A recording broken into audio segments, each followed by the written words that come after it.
Hey there, tubers. I'm super excited. Rage 2 has come out, and I'm going to do a review of the game. Um, I really liked the original game. I think it was really good. I mean, I know that a lot of people criticised it and things like that, but I actually thought it was quite good. I thought the story was good. I enjoyed the characters and the sort of cheekiness of it, I guess. Um, but yeah, I mean, obviously there could have been a couple of things they could have done to improve it, and it's looking like Rage 2 might have addressed these things. So, let's check it out. In the original game, the Earth is destroyed when the asteroid Apophis strikes it, wiping pretty much everything out. There are survivors that go underground in arcs, kind of similar to another game, Fallout, and eventually they re-emerge into the world. Now, some other people did survive, and they've become sort of bandits and things like that out in the wasteland. Now, the first group that emerged from the Ark formed a dictatorship, I guess, called the Authority under General Cross. His plan, as you come to find out, was to deliberately ensure that his people would come first, therefore that they could re-establish civilization and rule over everything, guide everything's development. He thinks what he is doing is perfectly justified. Everybody else begs to disagree on that one. At the end of the first one, the hero, you, of the story, stopped Cross's plans and released all of the arcs, releasing all of the inhabitants that have been hiding out back into the world.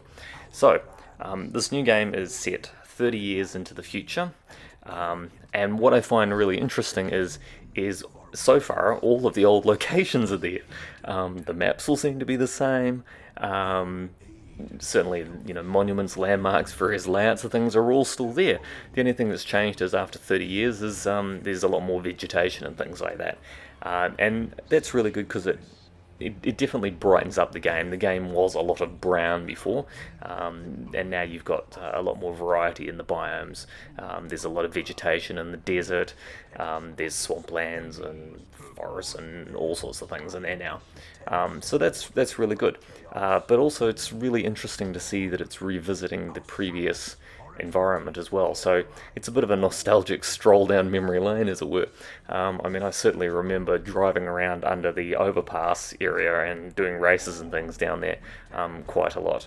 So it's funny to see all that again. Part of me kind of feels like it's almost like they've done a Rage remastered rather than a new game, but I guess as I get more into it, it'll be interesting to see whether there are new locations and things that expand the world a lot more than it has at the moment.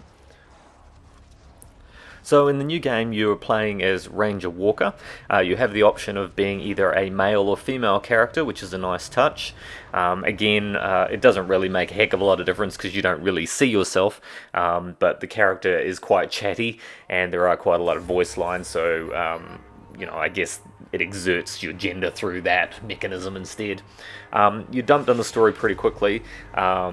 All hell breaks loose at the beginning when there's an authority attack, and that's quite a good way of getting you up to speed. It takes you through the various weapons and the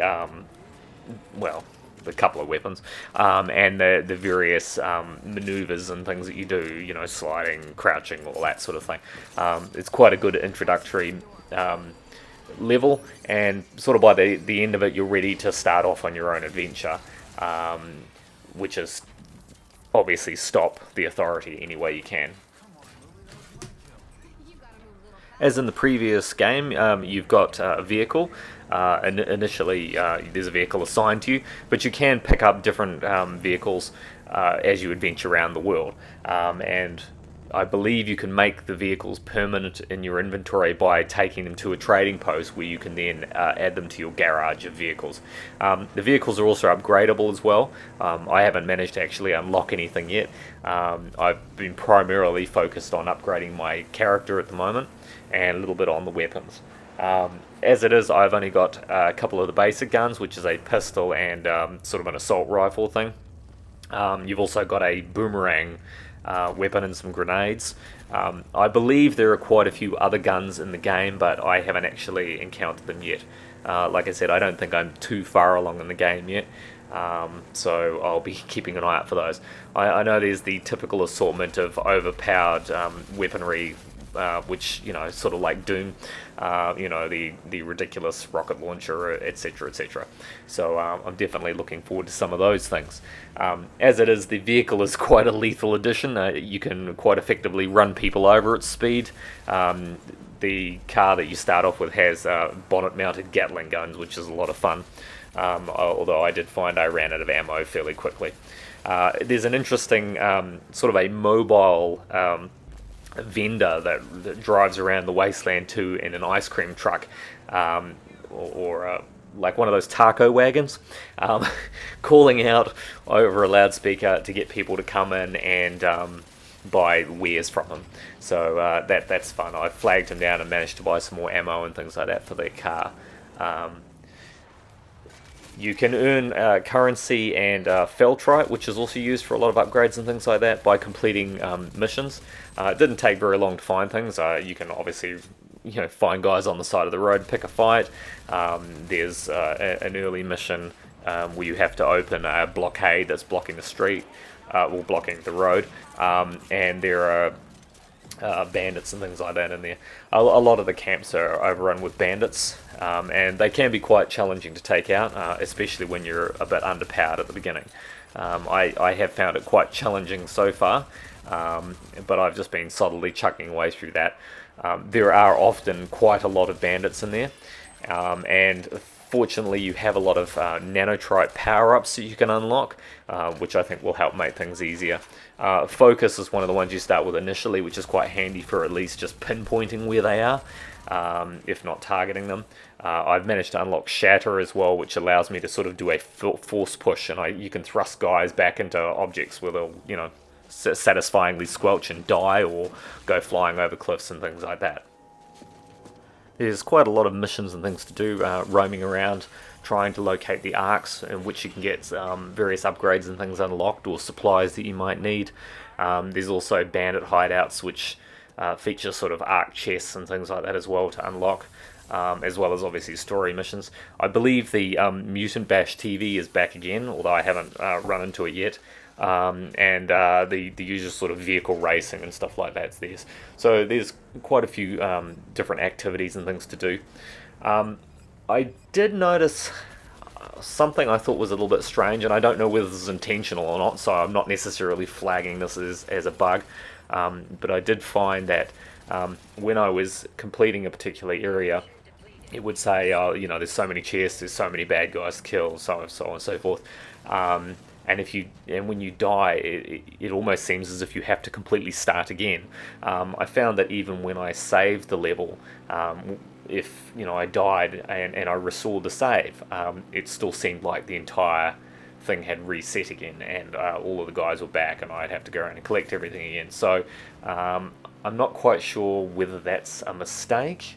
It seems like it just tracks your character's progress, but not necessarily the progress of the activities you're doing.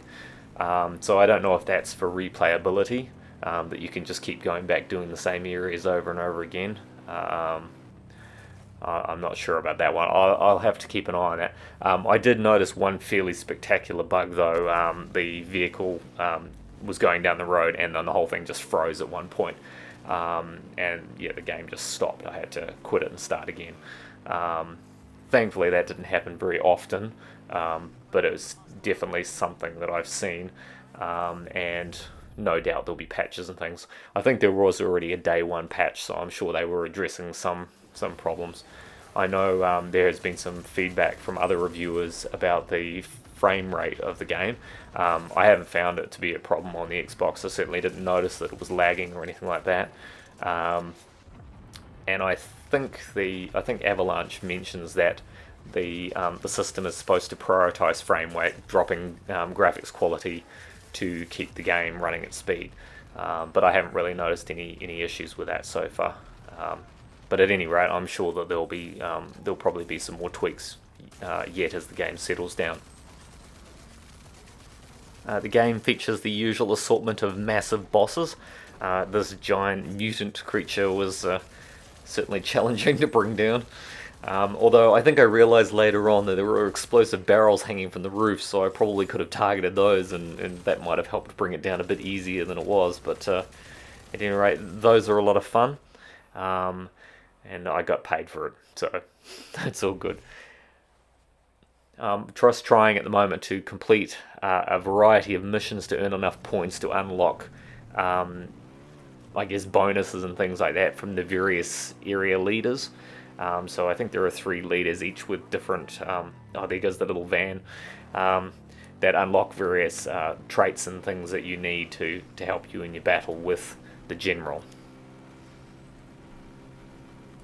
As expected, given that the game is produced in cooperation with ID and Avalanche, who produced the Mad Max game, the driving's pretty excellent.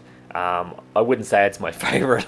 I do find it hard to stay on the road. It gets pretty slippy, and I have had quite a few crashes and some fairly spectacular explosions when I've gone over cliffs. But you have to admit, it looks good. It certainly drives well. It's fun to run over people or run into other cars and things like that. And I'd certainly be interested to see what my vehicle's like, if I can make it handle better or perform better once I start to unlock some of the upgrades and things like that, which I haven't managed to do yet. But anyway, as it is at the moment, I think the game's excellent. I think it's really exciting that we got a single-player game instead of yet another multiplayer online all the time service demanding 100% of your attention. I think it's really great to have yet another awesome game with a story from Bethesda and ID, and I'm really looking forward to finishing the game. So I recommend that you pick it up. I definitely think it's going to be one of the better games this year, and check it out. I was quite excited in the packet. They came with a little card in there for the next Wolfenstein, and also Doom Eternal, so also looking forward to those when they come out. But in the meantime, this will keep me happy till one of those games come out. Anyway, I might do a follow-up video once I've got into it a bit more, and let you know how I get on with it, and certainly if I see any more problems or anything like that. But as it is at the moment, the problems are pretty minimal.